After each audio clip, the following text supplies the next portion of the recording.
Prinsip dasar transportasi massal, transportasi umum itu adalah pelayanan publik, bukan mencari laba. Transportasi massal, transportasi umum itu tidak diukur dari laba, tetapi adalah diukur dari keuntungan sosial. Social return on investment, pengurangan emisi karbon, produktivitas polusi yang berkurang, waktu tempuh yang bisa lebih cepat. Jadi sekali lagi, kalau ada subsidi, itu adalah investasi, bukan kerugian. Kalau tanggapannya yang kerugian bus ini tidak ditanggung APBN?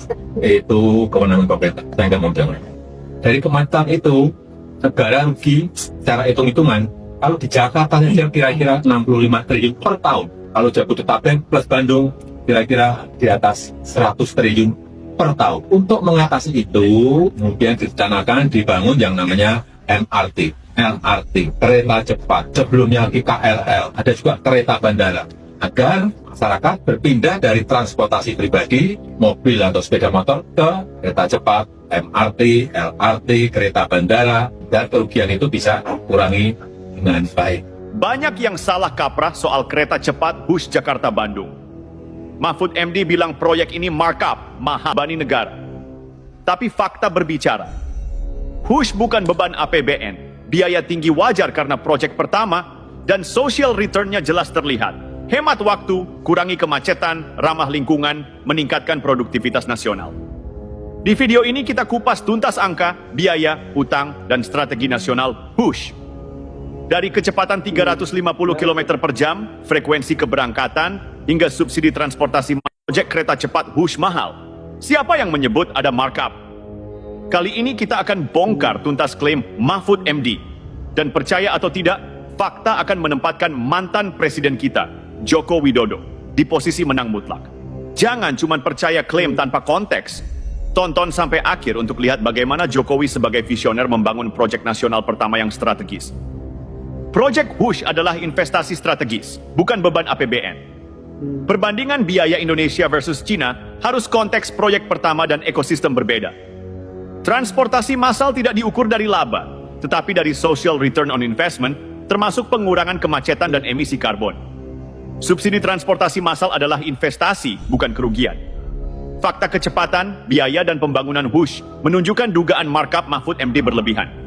Oke, mari kita mulai dari yang paling dasar. Kenapa Indonesia butuh Hush? Jokowi jelas bilang, kemacetan di Jakarta, Jabodetabek, bahkan Bandung, itu parah banget. Bukan setahun 2 tahun, tapi sudah puluhan tahun. Kalau dihitung-hitung, kerugian negara akibat macet di Jakarta saja mencapai 65 triliun rupiah per tahun. Jabodetabek plus Bandung, lebih dari 100 triliun rupiah per tahun. Nah, lu bayangin, cuman karena macet, negara kita kebobolan triliunan setiap tahun. Jadi wajar dong, Jokowi bilang, kita butuh moda transportasi massal. Dan jangan lupa, moda transportasi massal itu bukan soal profit. MRT, LRT, KRL, kereta bandara, Hush. Semuanya layanan publik, bukan perusahaan swasta yang cari untung. Yang diukur adalah social return on investment, waktu yang dihemat, emisi karbon berkurang, produktivitas meningkat. Jadi kalau ada yang bilang, Project Hush bikin rugi negara, ya jelas itu salah kaprah total. Menjawab tudingan Mahfud MD secara langsung. Nah, sekarang masuk ke yang bikin heboh. Klaim Mahfud MD soal markup. Katanya biaya Hush 52 juta dolar Amerika Serikat per kilometer, sementara di Cina cuma 17 sampai 18 juta dolar Amerika Serikat. Duh, ini benar-benar membingungkan kalau nggak lihat konteksnya. Pertama, kecepatan kereta berbeda. Hush 350 km per jam, sementara yang Mahfud bandingkan di Cina 250 km per jam. Untuk kereta 350 km per jam di Cina, biayanya 20 juta dolar ILS per kilometer. Masih jauh lebih rendah, tapi tunggu dulu. Itu hanya biaya konstruksi, belum termasuk pengadaan lahan relokasi fasilitas umum, pembangunan stasiun jalan akses, listrik, PDM, dan lain-lain. Di Indonesia, semua itu masuk dalam angka 51 juta dolar Amerika Serikat yang disebut Mahfud. EPC, konstruksi saja 33 juta dolar Amerika Serikat, sisanya biaya non-kontrak seperti pengadaan lahan, operation. Subsidi bukan kerugian, tapi investasi. Sama seperti MRT Jakarta, yang disubsidi 800 miliar rupiah per tahun untuk rute Lebak Bulus HI, dan diperkirakan 4,5 triliun rupiah setelah Hush. Ini penting banget, karena banyak yang salah kaprah mengira proyek ini membebani APBN. Faktanya, Whoosh tidak didanai APBN sama sekali. Semua pembiayaan berasal dari pinjaman China Development Bank sekitar 75% dan 25% modal saham joint venture oleh konsorsium Indonesia dan mitra Cina. Operator dan pemilik proyek adalah KCEC, Kereta Cepat Indonesia Cina. Kepemilikan saham, 60% PSBI, BUMN Indonesia, dan 40% CRI, China Railway International. Di PSBI sendiri ada 4 BUMN.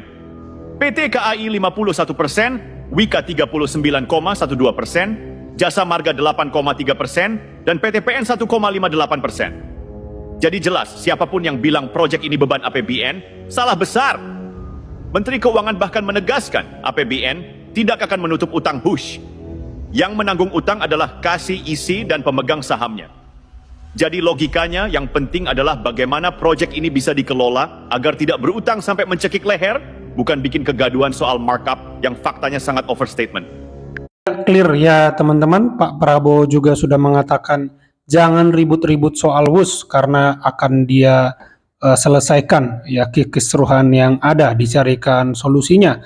Yang luar biasa juga dari Whoosh ini adalah teman-teman, ini adalah pertama dia Asia Tenggara dan banyak negara yang menjalankan proyek kereta cepat ini sampai sekarang itu belum selesai, tapi di Indonesia selesai. Ini luar biasa. Selesai di tengah isu, kalau teman-teman balik ke masa lalu, ini diprediksi akan mangkrak. Faktanya kan tidak. Jadi ini sebuah langkah yang luar biasa dari Pak Jokowi, dan perlu juga kita simak ya pernyataan para pengamat yang seperti Profesor Renal Kasali dan para pengamat lain ya.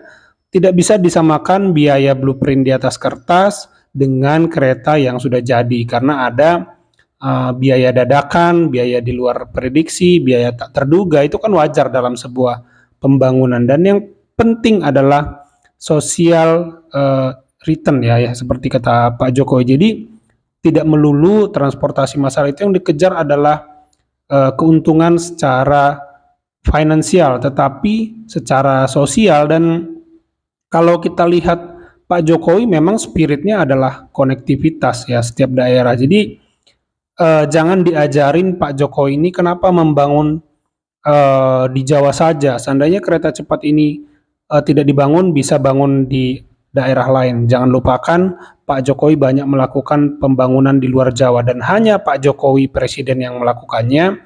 Kita tidak temukan yang lebih agresif dari Pak Jokowi yang membangun di luar Jawa. Jadi jangan meng-underestimate Pak Jokowi soal itu. Hanya karena dia bangun kereta cepat, dianggap dia tidak memikirkan area luar Jawa perihal pembangunan. Hanya Pak Jokowi yang sangat-sangat agresif dalam hal pembangunan di luar Jawa ya teman-teman. Jadi harusnya kita bangga punya kereta cepat, dan bahkan kalau bisa ayo panjangkan sampai Surabaya ya. Jadi kita punya transportasi yang sangat modern ya teman-teman. Kalau menurut teman-teman bagaimana? Coba tambahkan di kolom komentar. Itu saja video kali ini, terima kasih yang sudah menyimak sampai selesai. Sampai jumpa di video saya selanjutnya.